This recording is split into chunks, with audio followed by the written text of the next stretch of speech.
Hi friends, நான் Shirley பேசுகிறேன்.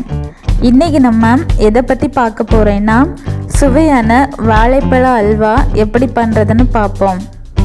தேவையான பொருட்கள்: வாழைப்பழம் 8, சர்க்கரை 1 கப், நெய் 6 டேபிள் ஸ்பூன், பாதாம் 5, முந்திரி 5, சோள மாவு 5 டீஸ்பூன்.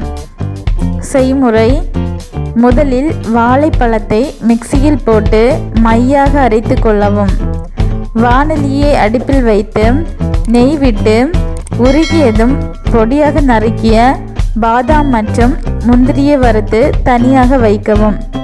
அதே வாணலியில் நெய் விட்டு உருகியதும் வாழைப்பழ விழுதை சேர்த்து நன்றாக கிளறிக்கொண்டே இருக்கவும்.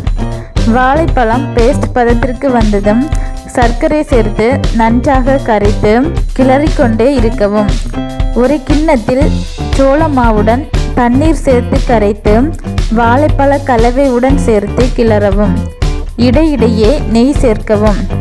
அல்வா பதத்திற்கு வந்ததும் வறுத்து வைத்த பாதாம் முந்திரியை சேர்த்து கலந்து இறக்கி பரிமாறலாம். சுவையான வாழைப்பழ அல்வா ரெடி. இந்த வீடியோ உங்களுக்கு பிடித்திருந்தால் மற்றவங்களுக்கு ஷேர் பண்ணி சப்ஸ்கிரைப் பண்ணவும். தேங்க்யூ.